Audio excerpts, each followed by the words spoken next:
Se trata pues del acontecimiento en el Jordán, el bautismo realizado por Juan. El quinto evangelio nos dice que las palabras que figuran en el evangelio de Lucas transmiten correctamente lo que entonces la bien desarrollada conciencia clarividente hubiera oído. Comillas, este es mi muy amado hijo, hoy lo he engendrado. Cierra comillas. Esta es la correcta interpretación de lo realmente sucedido en el Jordán, el engendramiento, la concepción por la cual el Cristo entró en la entidad tierra. En las próximas conferencias nos referiremos a la característica de la entidad que descendió sobre el cuerpo de Jesús. Por ahora vamos a considerar que Jesús de Nazaret había venido para dar el cuerpo al Cristo. Ahora bien, ahora bien, el quinto evangelio nos dice, lo leemos con la mirada clarividente retrospectiva, que desde el principio de su andar sobre la tierra, el Cristo no se unió totalmente con el cuerpo de Jesús de Nazaret, sino que solo hubo una unión libre entre la entidad Cristo y el cuerpo de Jesús de Nazaret. No fue la unión de cuerpo y alma como en el hombre común, sino de tal índole que en todo momento en que era necesario, el Cristo podía volver a dejar el cuerpo de Jesús. Mientras el cuerpo de Jesús se hallaba en algún lugar, como durmiendo, el Cristo como entidad anduvo allí o allá, según hacía falta. El quinto evangelio nos revela que no siempre, cuando la entidad Cristo aparecía a los apóstoles, estuviese presente también el cuerpo de Jesús, Jesús de Nazaret, sino que muchas veces el cuerpo de Jesús había quedado en algún lugar y que el Cristo Espíritu aparecía a los apóstoles. No obstante, ellos tuvieron la aparición por el cuerpo de Jesús de Nazaret. Se dieron cuenta, por cierto, que era algo diferente, pero la diferencia no resultó lo suficiente como para verificarla claramente. Los cuatro evangelios apenas lo dicen. El quinto evangelio sí lo evidencia. Los apóstoles no siempre fueron capaces de discernir. Ahora nos aparece el Cristo Jesús en su cuerpo, o ahora es solo el Cristo Espíritu. En la mayoría de los casos, la aparición la tuvieron por el Cristo Jesús, quiere decir, por el Cristo Espíritu en cuanto le reconocieron en el cuerpo de Jesús de Nazaret. Empero, lo que en los 3 años de esa vida terrenal tuvo lugar fue que, en cierto modo, el Espíritu se unió cada vez más firmemente con el cuerpo de Jesús de Nazaret. O sea, que la entidad Cristo, como naturaleza etérea, se asemejó más y más al cuerpo físico de Jesús de Nazaret. Bueno, muy bien, no sé si hasta ahí tienen algún comentario, alguna pregunta. Es interesante lo que dice Steiner aquí. O continuamos con la lectura, ustedes dirán.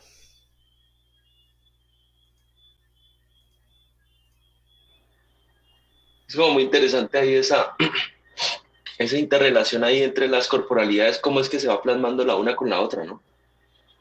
En esa relación, pues, de cómo es que se permite que ese Dios como tal pueda encarnar en unas corporalidades que han sido perfeccionadas a través del tiempo, ¿no? Sí, así es, en efecto es bastante interesante. Y también que el Espíritu de Cristo no estaba 100% ligado en los primeros 3 años, ¿no? Al principio, ligado totalmente al cuerpo físico de Jesús de Nazaret. Entonces, a veces interactuaba con los apóstoles y discípulos, no solamente dentro del cuerpo físico de Jesús, sino que a veces se les presentaba como una entidad etérica. Y no, los discípulos y los apóstoles no podían a veces distinguir esa diferencia. Pri, ¿vas a decir algo? Sí, pero tenía una pregunta, es que hay alguna relación allí que no me acuerdo muy bien con el mancebo. ¿Te acuerdas? El que era que a veces como que aparecía como un jovencito que estaba al lado del Cristo, pero no me acuerdo muy bien la relación que hay con esas corporalidades. Sí, Pri, en efecto, tiene mucho que ver, claro. En el ciclo de conferencias de Steiner, que habla sobre el Evangelio de Marcos, trata ese aspecto. Eso era el final del Evangelio, ¿no? De Marcos, ya en la pasión de Cristo. Entonces estaba ya en la hora final, en la hora de la noche, justo antecito en que lo atrapan, ¿no? Antecito, él es el famoso misterio del rosario, que es la oración en el huerto, ¿no? En ese momento, a él lo capturan, ¿no? Y según el Evangelio de Marcos narra que había un mancebito, un mancebo, que corrió desnudo por allí, ¿sí?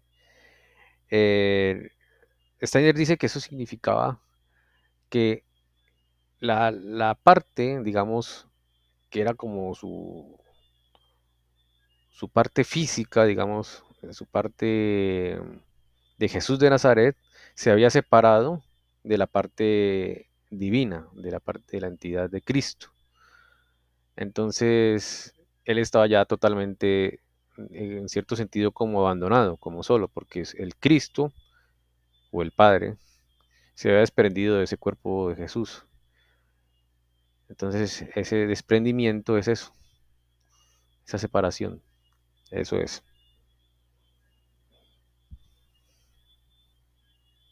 Interesante, ¿no? Y es también algo que cuando uno ve, por ejemplo, el proceso de la muerte, pues, o sea, no uno no lo ve, sino pues que se describe, ¿no? Que en el proceso de la muerte, a veces, por ejemplo, en lo de los espectros, ¿no? Que se ven como estructuras etéricas que van, pues, a su vez también van muriendo, pero también se pueden observar como con, no sé, pues como en esa relación entre lo físico y lo espiritual, ¿no? Sí, sí, sí, en efecto, así es. De, de hecho, mucho de lo que el ser humano no ve, el ojo físico solamente puede ver lo material, es parte del mundo contiguo al mundo material, que es el mundo etérico, ¿no? Y mucho de lo que sucede allí está estrechamente relacionado con el mundo material. Y ese, precisamente en ese umbral entre la muerte y el nuevo nacimiento, no, recién la muerte, ahí es donde se aprecian más cosas y se desprenden más cosas de esa interacción de esos dos mundos. Entonces, bastante interesante.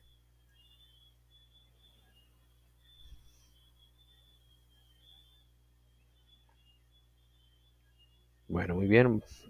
Si nadie tiene comentario adicional o pregunta, continúo con la lectura.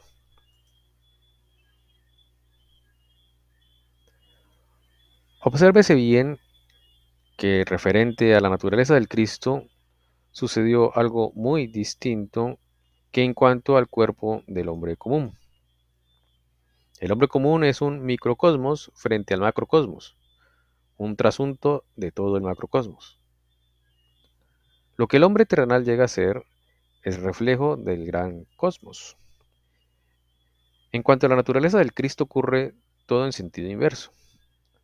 La entidad macrocósmica solar se amolda a la configuración del microcosmos humano, se comprime y se restringe cada vez más, de modo que va asemejándose al microcosmos humano, justamente al revés.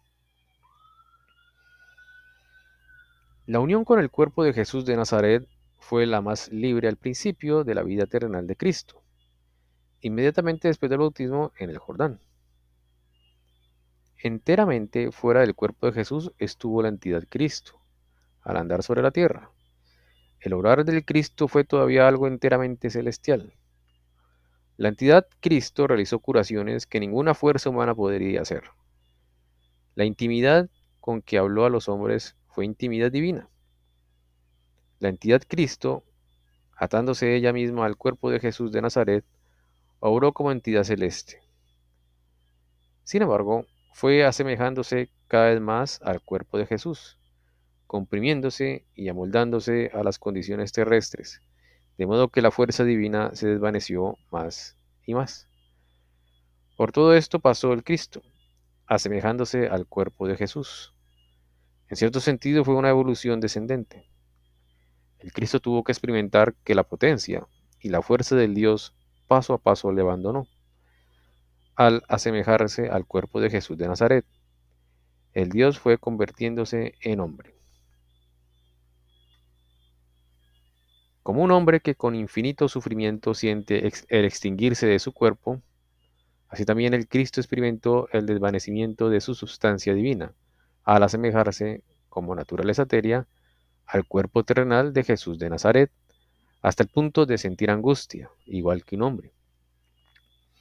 Y aquí lo que también los otros evangelios relatan. Cuando sus discípulos, el Cristo Jesús, llegó al monte de los olivos y él, en el cuerpo de Jesús de Nazaret, estando con angustia, tuvo sudor en la frente. En el Cristo dominó cada vez más la naturaleza humana. A medida que su naturaleza etérea iba asemejándose al cuerpo de Jesús, el Cristo devino hombre. La sublime fuerza divina gradualmente se desvaneció. Vemos pues toda la pasión a partir de poco tiempo después del bautismo del Jordán, cuando la gente, al haber presenciado lo que el Cristo realizó, decía, jamás ningún ser sobre la tierra ejecutó semejantes acciones. Esto fue cuando el Cristo se parecía muy poco al cuerpo de Jesús de Nazaret. En el curso de 3 años, a partir de este maravillarse de parte de los admiradores en torno de él, la naturaleza de Cristo va asemejándose al cuerpo de Jesús a tal punto que dentro de este enfermizo cuerpo ya no es capaz de responder a las preguntas de Pilatos, ni de Herodes o Caifás. La naturaleza de Cristo había devenido tan parecida al cuerpo de Jesús, cada vez más débil y más enfermizo, que a la pregunta, tú has dicho que puedes derribar el templo y en 3 días reedificarlo, ya no habló. Del quebradizo cuerpo de Jesús, el Cristo, y quedó callado ante el pontífice de los judíos. Y quedó callado ante Pilatos, quien le preguntó, ¿tú has dicho que eres el rey de los judíos? Bueno, hasta ahí no sé si tengan alguna pregunta, comentario o inquietud. Continuamos. Ustedes dirán.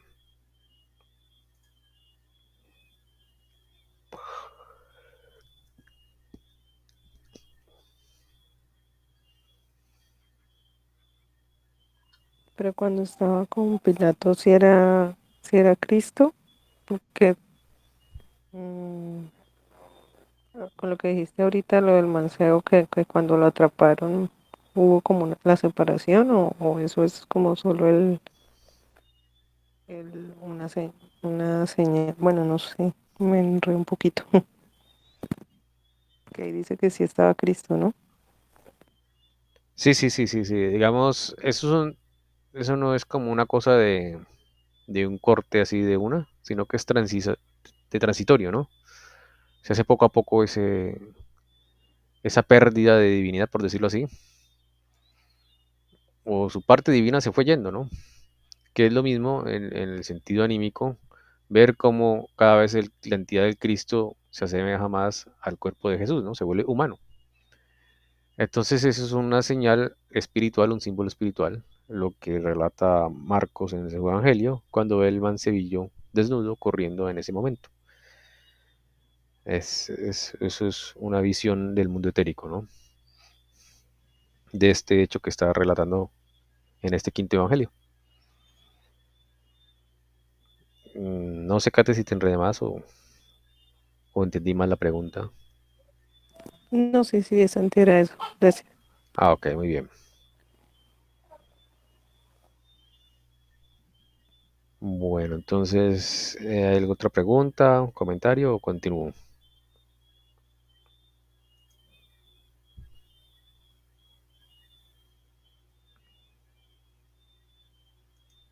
Bueno, voy a continuar. Así se nos presenta el camino desde el bautismo en el Jordán hasta la plena debilidad. Y poco después, la multitud que antes había admirado las celestiales fuerzas milagrosas estuvo ante la cruz, ya no asombrada, sino burlándose de la impotencia del Dios que había devenido hombre, y diciéndole, si tú eres el Hijo de Dios, desciende de la cruz. A otro salvaste, ahora sálvate a ti mismo. He aquí la pasión, infinito sufrimiento, a lo que se sumó el pesar por la humanidad que había descendido a las condiciones en que se hallaba, precisamente en la época del misterio de Gólgota. Pero este sufrimiento engendró el espíritu que en la fiesta del Pentecostés se derramó sobre los apóstoles. De estos dolores nació el amor cósmico universal que en el instante del bautismo descendió de las extraterrenales esferas celestes a la esfera terrenal. El amor cósmico que se había asemejado al hombre, quedando parecido a un cuerpo humano, y que vivió el instante de la máxima impotencia divina para engendrar el impulso que como impulso del Cristo se nos presenta en la ulterior evolución de la humanidad. Hay que tenerlo presente para comprender en todo su alcance el significado de este impulso en el sentido del futuro de la humanidad, para que el hombre pueda proseguir su camino evolutivo cultural. Bueno, ahí tienen alguna pregunta, comentario, o continuamos con el siguiente capítulo. Ustedes dirán.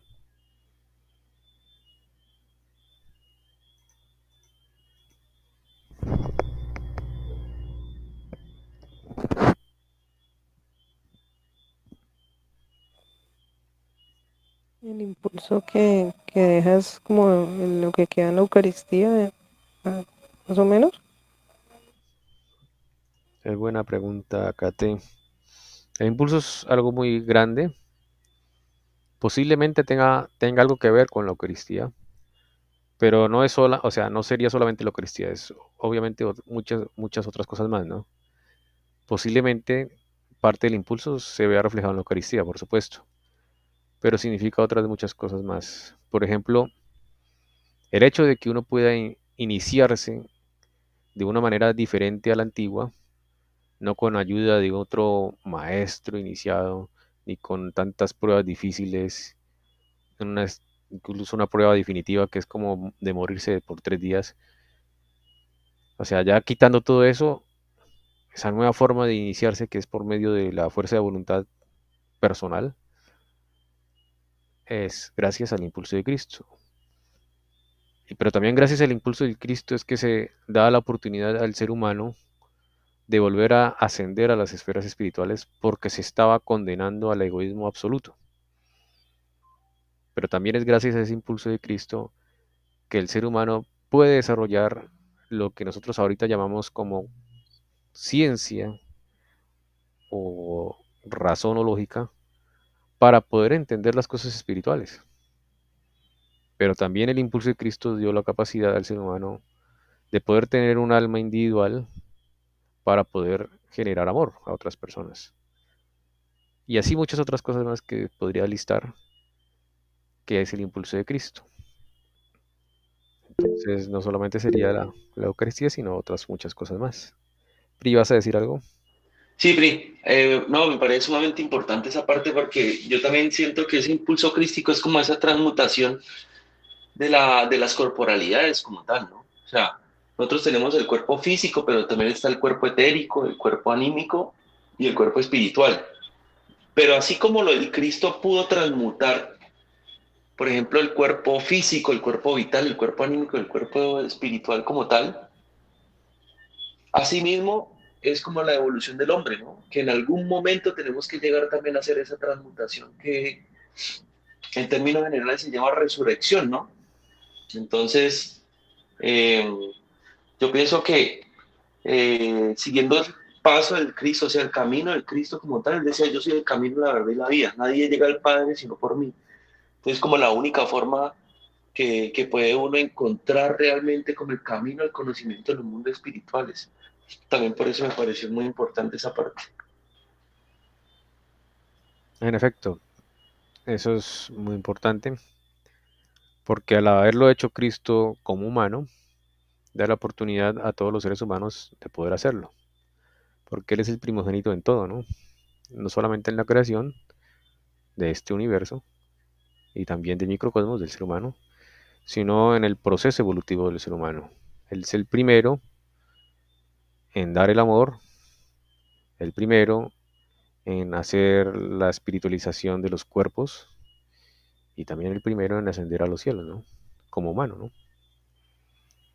Entonces sí, el primogénito en todo, ¿no?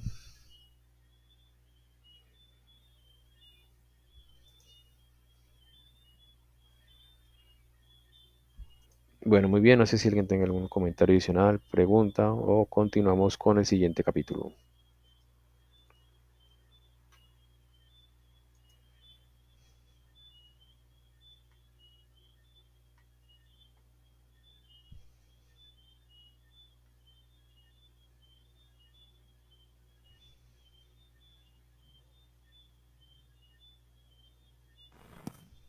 quieres sigamos, Santi. Vale, muy bien. Cuarta conferencia del quinto evangelio. Las últimas palabras del evangelio de Juan resultan en cierto modo conciliantes con lo que en esta conferencia me propongo a comunicar, como parte del quinto evangelio. Recordemos que allí se dice que con relación a Cristo Jesús hay otras muchas cosas, aparte de lo relatado en los evangelios, y que para darlo todo, en el mundo no cabrían los libros que habrían de escribir. De modo que nadie pondrá en duda que aparte de lo registrado en los libros, muchas cosas pueden haber sucedido. Con el fin de hacer comprensible lo que en este ciclo de conferencias quiero exponer, como contenido del quinto evangelio, comenzaré ahora a dar relatos de la vida de Jesús de Nazaret a partir aproximadamente del momento al que ya me he referido en otras conferencias en que se han comunicado pequeñas partes del quinto evangelio. Voy a relatar algunos pormenores de la vida de Jesús a partir de los 12 años de edad. Fue esta la edad en que, como ya sabemos, por un acto místico, el yo de Zoroastro, que se había incorporado en uno de los dos niños Jesús, que en aquel tiempo habían nacido, pasó al otro niño Jesús, o sea, al que describe principalmente en los primeros capítulos del Evangelio de Lucas, se describe. Comenzaremos pues nuestro relato con el instante de la vida de Jesús de Nazaret, en que el niño Jesús del Evangelio de Lucas había cogido en sí mismo el yo de Zoroastro. Sabemos que en el Evangelio se alude a este instante de la vida de Jesús de Nazaret por el relato de que en oportunidad de un viaje a Jerusalén para la fiesta de Pascua, se había extraviado el niño Jesús del Evangelio de Lucas y al ser hallado estuvo sentado en medio de los doctores, y todos se pasmaban de sus poderosas respuestas. También sabemos que esas grandiosas respuestas se debían a que en el yo de Zoroastro todo cuanto le surgía como por recuerdo espiritualmente revelado se traducía en las sorprendentes respuestas de Jesús de Nazaret. Sabemos además que por la muerte de la madre, por un lado, y del padre, por el otro, se unieron las dos familias en una sola, en la cual siguió viviendo el niño Jesús fecundado por el yo de Zoroastro. En los años siguientes, esto resulta del contenido del quinto evangelio, tuvo lugar un singular cambio en su desarrollo. Al principio, los que rodeaban al joven Jesús de Nazaret habían quedado profundamente impresionados, precisamente por aquellas grandiosas respuestas que había dado en el templo. Habían puesto grandes esperanzas en él, y en cierto modo ya le habían considerado como futuro doctor de la ley, de un extraordinario nivel de erudición. La gente había empezado a captar cada palabra que él pronunciara. Pero Jesús de Nazaret se puso cada vez más callado, al punto de resultar antipático para con los demás, mientras él sostenía una vehemente lucha interior. Esta lucha interior la sostuvo entre los 12 y 18 años de edad. En su alma hubo un despertar de tesoros de sabiduría yacentes en su interior, como si a través de la erudición judía hubiera irradiado el sol de la antigua sabiduría de Zaratustra. Al principio le había parecido que debía prestar íntima atención y también responder a las palabras de los numerosos escribas que venían a su casa, e incluso quedaban asombrados los doctores quienes allí aparecían y le admiraban como niño prodigioso. Pero después se puso cada vez más callado y se limitó a escuchar lo que decían los demás. No obstante, en aquellos años siempre se suscitaron en el alma propia de Jesús grandes ideas, máximas de moralidad y principalmente importantes impulsos morales. Las palabras de los escribas reunidos en su casa le causaban cierta impresión, pero una impresión que a menudo le producía amargura, porque tenía la sensación, nótese bien, ya tan joven, de que mucho era bastante dudoso, tendiente a errores, en lo que los doctores pronunciaban con respecto a las viejas tradiciones y los libros del Antiguo Testamento. Estaba con el alma oprimida cada vez que se le decía que en tiempos antiguos el Espíritu había inspirado a los profetas y que Dios mismo los había inspirado, pero que ahora la inspiración se había retirado de las nuevas generaciones. mas se escuchó profundamente impresionado cuando a veces los doctores se referían a algo que él mismo iba a experimentar. Ciertamente ya no habla más el alto y el poderoso espíritu que, por ejemplo, había inspirado a Elías, pero todavía está hablando, y algunos de los escribas creían haberlo experimentado como inspiración desde las alturas espirituales, una voz más débil, pero algo que algunos creen oír, y que el espíritu de Yahvé mismo les da. Bat Kol se llamaba esa extraña voz, una voz inspiradora más débil. Por cierto, de categoría inferior al espíritu que había inspirado a los antiguos profetas, pero de todos modos una cosa parecida. En escritos judíos posteriormente también se habla de esta Bat Kol. Ahora he de insertar algo que en rigor no pertenece al quinto evangelio, pero que puede conducirnos a la explicación de la Bat Kol. Un poco más tarde hubo una controversia entre dos escuelas rabínicas. El célebre rabino Eliezer ben Hircano sostenía una determinada doctrina para cuyo testimonio alegaba, esto también figura en el Talmud, que él era capaz de hacer milagros. Este rabino hizo desarraigarse y volver a plantarse a 100 varas de distancia un algarrobo.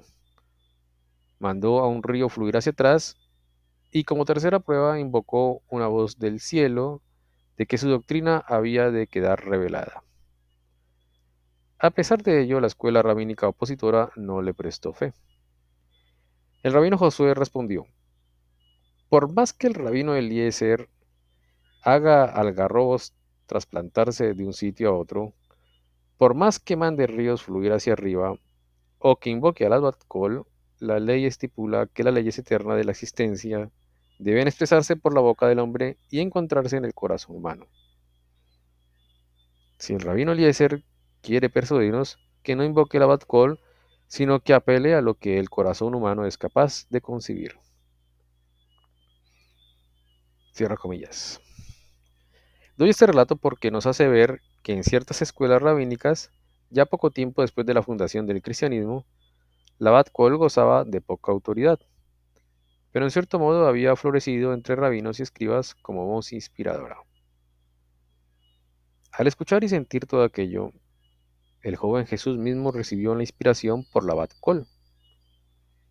Lo notable fue que por la fecundación de su alma con el yo de Zoroastro, Jesús de Nazaret efectivamente fue capaz de apropiarse rápidamente de todo cuanto sabían los que le rodeaban.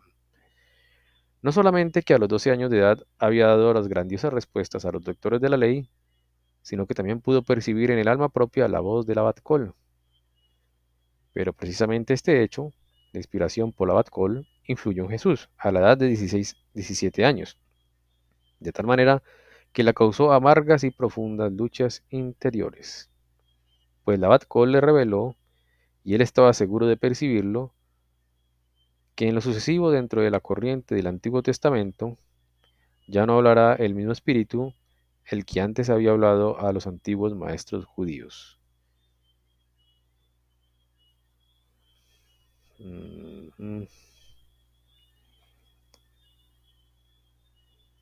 Y llegó el día en que, para espanto de su alma, Jesús tuvo la impresión de que el Abad Kol le revelase.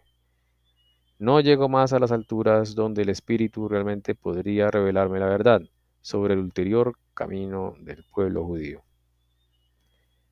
Fue un momento horrible, un tremendo impulso, cuando parecía que el Abad Kol le reveló que él mismo no podía continuar obrando según la antigua revelación, que en cierto modo tendría que considerarse a sí mismo inapto para continuar al antiguo judaísmo. Así le pareció haber perdido todo fundamento y hubo momentos en que se decía, todas las fuerzas de mi alma con las que me consideraba agraciado solo me conducen a comprender que en la sustancia evolutiva del judaísmo ya no existe el poder para ascender a las revelaciones del Espíritu Divino. Bueno, hasta ahí no sé si tengan alguna pregunta o comentario. ¿Está claro? ¿No está claro? Bueno, continuamos, ustedes dirán.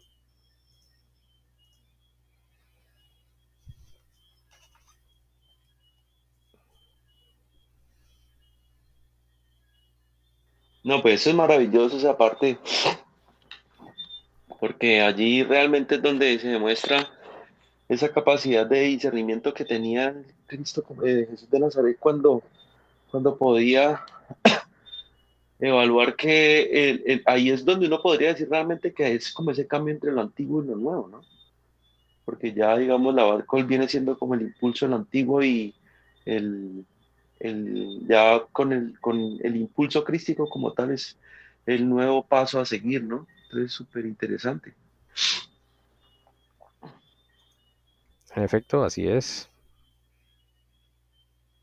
¿Alguien más tiene algún comentario, inquietud o continuamos?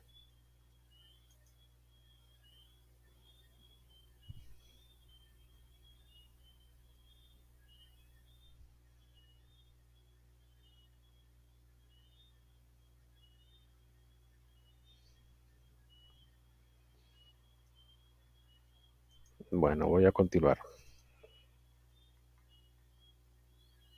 Pongámonos por un instante en el espíritu, en el alma del joven Jesús de Nazaret, que tuvo que pasar por semejantes experiencias anímicas. En aquel tiempo, de los 16 a 18 años, él hacía también viajes, en parte a raíz de su juicio o por otros motivos. Estos viajes le conducían a diversas regiones de Palestina y a distintos lugares fuera del país. En aquel tiempo, la visión clarividente de la crónica de la Cacha lo evidencia con toda claridad. Se extendía sobre los territorios de Asia Occidental e incluso de Europa un culto asiático, un culto mezclado con diversos otros cultos, pero que principalmente representaba el culto de Mitra. En muchos lugares de los más diversos territorios había templos del culto de Mitra. En algunos lugares se asemejaba al culto de Atis, pero esencialmente era de Mitra. Había templos y otros lugares en que se cumplían sacrificios a Mitra y a Atis. En cierto sentido eran cultos paganos, pero compenetrados de ritos y ceremonias de Mitra y Atis. Cuán extendido era este culto lo muestra el ejemplo de que la Basílica de San Pedro en Roma se halla en el mismo sitio en que otrora existía semejante templo. E incluso hay que decir, lo que a muchos católicos podrían parecer una blasfemia, la forma exterior del ceremonial de la Basílica de San Pedro y todo cuanto de él se deriva no se diferencia en mucho del antiguo rito de Atis, en cuyo antiguo sitio se halla ahora dicha basílica. Y en muchos sentidos el culto actual de esta es una continuación del antiguo culto de Mitra. Jesús de Nazaret a los 16, 17 y 18 años, después de haber comenzado su peregrinación, llegó a conocer lo que entonces existía en semejantes lugares de culto y continuó viajando. De esta manera conoció por su propia experiencia exterior el alma de los paganos. Por el grandioso proceso del haber pasado a su alma el yo de Zoroastro, se ha desarrollado en él, de una manera natural y en alto grado, lo que otros solo adquieren por penoso esfuerzo, una gran fuerza clarividente. Y debido a ello experimentó en esos cultos muchas cosas que otros no experimentan. Tuvo experiencias conmovedoras. Por fabuloso que parezca, debo decir que Jesús de Nazaret, al observar que ante altares paganos el sacerdote hacía el sacrificio, percibió que por el mismo acto eran atraídos diversos seres demoníacos. Además descubrió que ciertos ídolos que allí se adoraban eran imágenes, no de entidades de las jerarquías espirituales, sino de potencias demoníacas. E incluso observó que a veces estas potencias demoníacas penetraban en los fieles que participaban de los actos. Por razones muy comprensibles, estos hechos no figuran en los otros evangelios, y en el fondo, solo en el seno de nuestro movimiento espiritual es posible hablar de semejantes hechos, puesto que solo en nuestro tiempo el alma humana puede verdaderamente comprender aquellas profundas y grandiosas experiencias que el joven Jesús de Nazaret tuvieron lugar. Bueno, hasta ahí no sé si tengan algún comentario, pregunta, inquietud.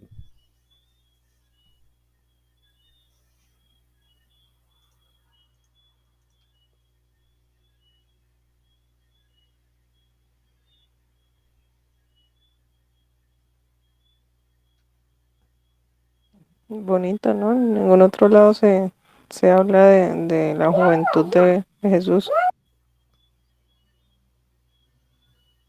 Sí, sí, sí, en efecto.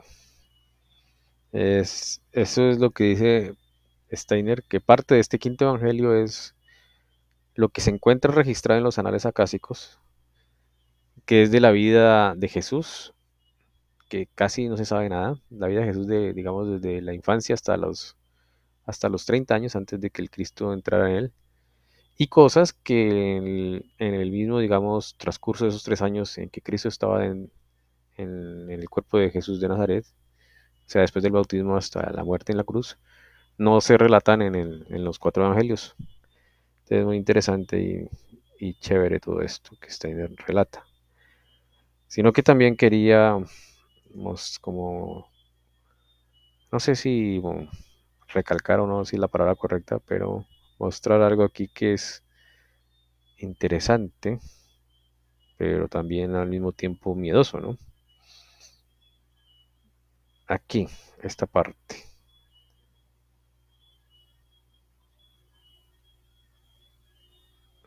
todo esto de aquí. Voy a repetirlo. Por fabuloso que parezca, debo decir que Jesús de Nazaret, al observar que ante altares paganos el sacerdote hacía el sacrificio, percibió que por el mismo acto eran atraídos diversos seres demoníacos. Además descubrió que ciertos ídolos que allí se adoraban eran imágenes no de entidades de las jerarquías espirituales, sino de potencias demoníacas, e incluso observó que a veces esas potencias demoníacas penetraban en los fieles que participaban en los actos.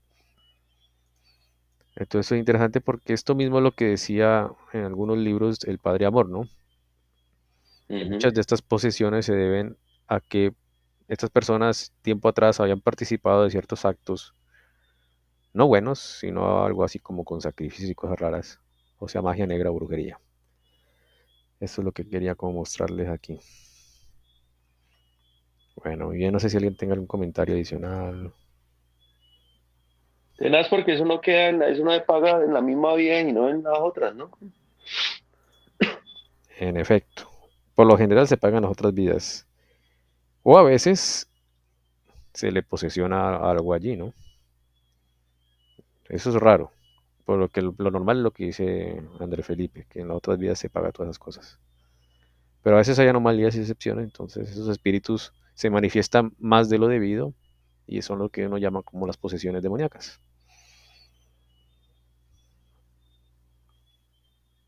Bueno, bien, no sé si alguien tenga algún comentario adicional, pregunta o continuamos.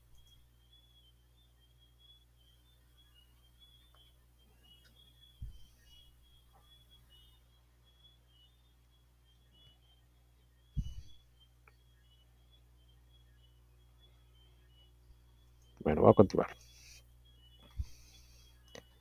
Las peregrinaciones prosiguieron hasta los 20, 22, 24 años de edad y en el alma siempre sentía amargura cuando Jesús observaba el obrar de los demonios, en cierto modo engendrados por Lucifer y el imán. Y al darse cuenta de que el paganismo había llegado al extremo de tener por dioses a los demonios, y más aún de representar en los ídolos imágenes de las potencias demoníacas atraídas por las ceremonias, demonios que penetraban y se posesionaban de las gentes que allí oraban. Las amargas experiencias que Jesús tuvo que sufrir condujeron entonces a un acontecimiento final. Aproximadamente a los 24 años de la vida de Jesús de Nazaret, aconteció lo que, después de la decepción sufrida a raíz de lo experimentado con la Bat-Kol, fue otra grave experiencia. Tengo que describirla. Si bien hasta ahora no me ha sido posible escudriñar en qué punto de su viaje tuvo lugar, pero he podido descifrar, en alto grado, la escena misma.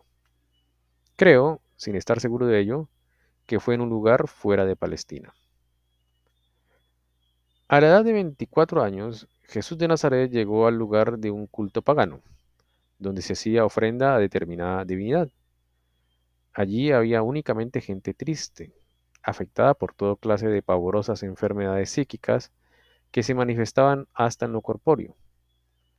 Los sacerdotes desde hacía tiempo habían abandonado el lugar, y Jesús oyó a la gente lamentarse de que los sacerdotes la habían abandonado, que ahora carecía de la bendición del sacrificio y que sufría de lepra y otras enfermedades precisamente porque los sacerdotes la habían abandonado. El sufrimiento de esa gente le causó a Jesús profundo pesar, y en su alma se encendió inmensa caridad para con esos oprimidos.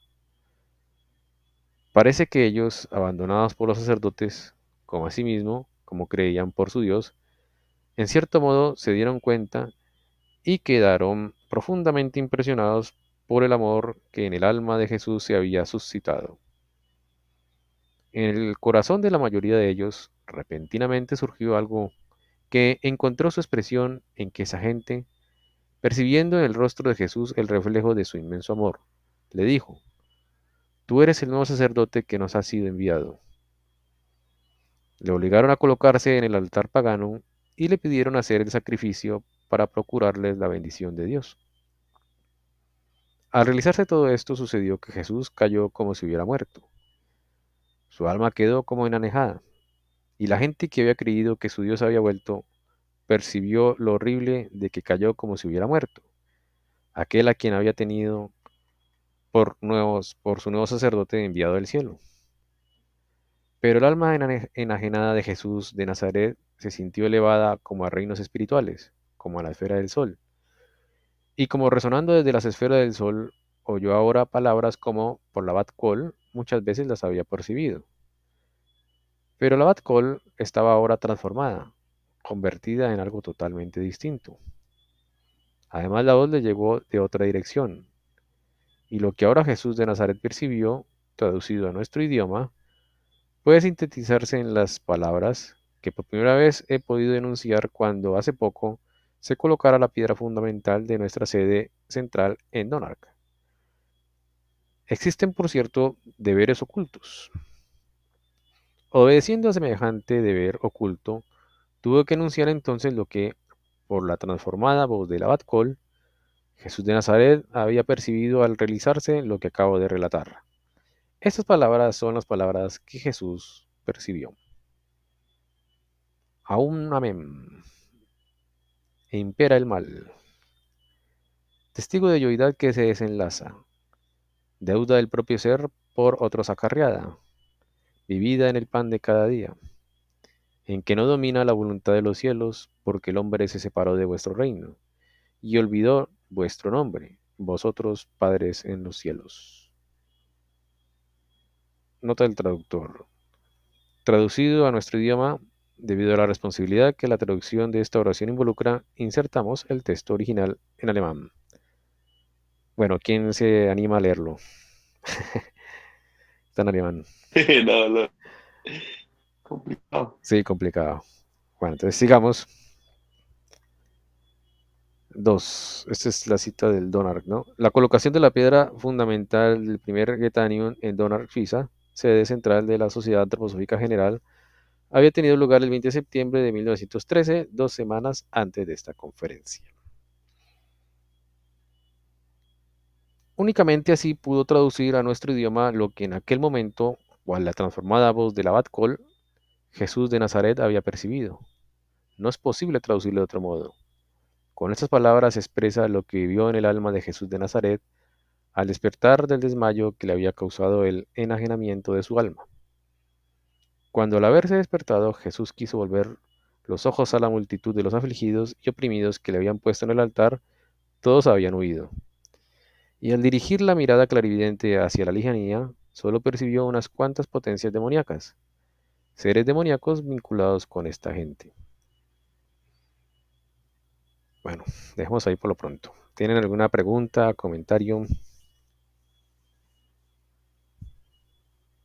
Todo está claro, todo está enredado. Oh, esa parte es súper importante. A ver qué opina el resto.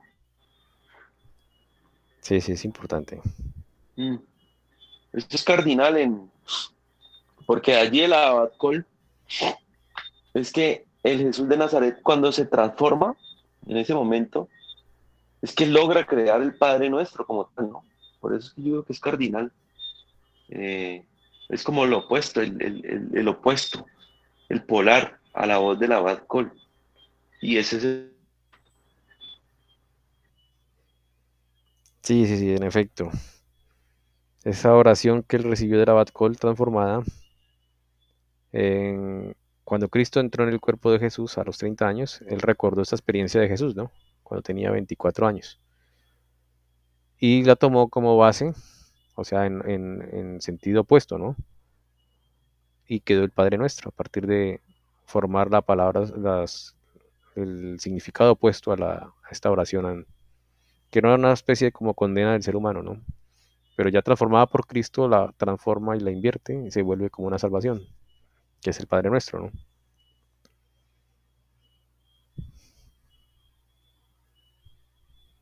Bueno, muy bien, no sé si tengan algún comentario, pregunta, o damos por terminada la sesión de hoy, ustedes dirán.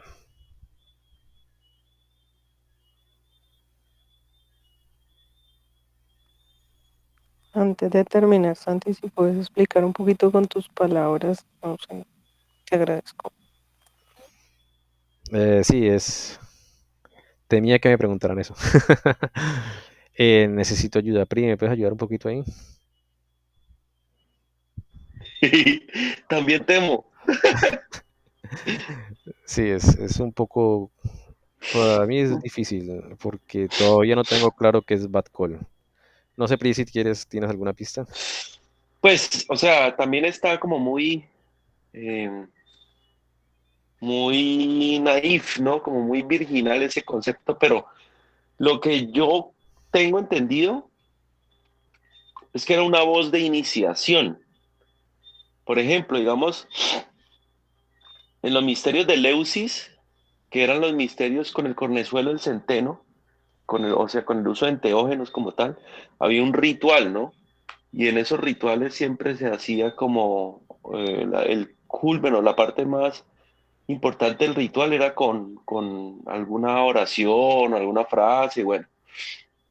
Entonces la voz de la Bat Call era como la oración, si se puede decir así, de iniciación más importante que había antes del Cristo. Pero entonces esa oración estaba plasmada por todos estos impulsos de entidades adversas como tal, ¿no? En ese momento, pues. Y eso fue lo que le sucedió a Jesús de Nazaret cuando se desmayó y todo allí en el altar y todo. Pero entonces lo que hace es lograr transmutar ese concepto antiguo en el concepto nuevo y también teniendo ese principio antiguo que llamamos el principio de la tabla esmeraldina de Hermes Trimegisto, que dice que lo que está arriba es como lo que está abajo. Entonces él logró, digamos, hacer lo polar a la voz de la Bat Col, que fue el Padre Nuestro, pero utilizando siempre el principio de similitud, ¿no? O sea, ese principio uno lo tiene que observar en todo. Yo me acuerdo que mi padrino, él me decía muy enfáticamente que uno siempre tenía que mirar la relación que había entre el macrocosmos y microcosmos en todo. Y si uno se pone a ver, todo tiene una relación, ¿no? Entonces, esa relación de polares también se utiliza y esa relación en la que el Cristo logró eh, plasmar en el Padre Nuestro y que viene siendo lo invertido a la voz de la Abad Col, pero que es la nueva oración, que es la nueva iniciación. Entonces, ya la antigua venía con esta oración y la nueva viene con el Padre Nuestro como tal. Eso es pues, lo poco que sé. Vale, Pri, muchas gracias. Sí, realmente es un poco enredado para mí. Ya María Felipe ha dicho algo. Eh, pues Steiner no, hasta ahora no ha aclarado exactamente qué es la Bat Call. Decía que algunos profetas del Antiguo Testamento la escuchaban, pero que cada vez fue perdiendo poder esta voz de los cielos, o la voz del Espíritu que inspiraba a los profetas. En la época de Jesús de Nazaret, pues ya esto estaba bastante ya opacado, pues se supone que cada vez la creencia se fue perdiendo, ¿no? En la humanidad y en el pueblo judío. Entonces, exactamente no sé qué es. Queda de tarea. Yo después investigo. Pri, tú también, si miras, te puedes investigar por aparte en las otras Listo, conferencias. Pri. Ok, bueno, muy buena pregunta, Kate. Bueno, no sé si hay otra pregunta o comentario.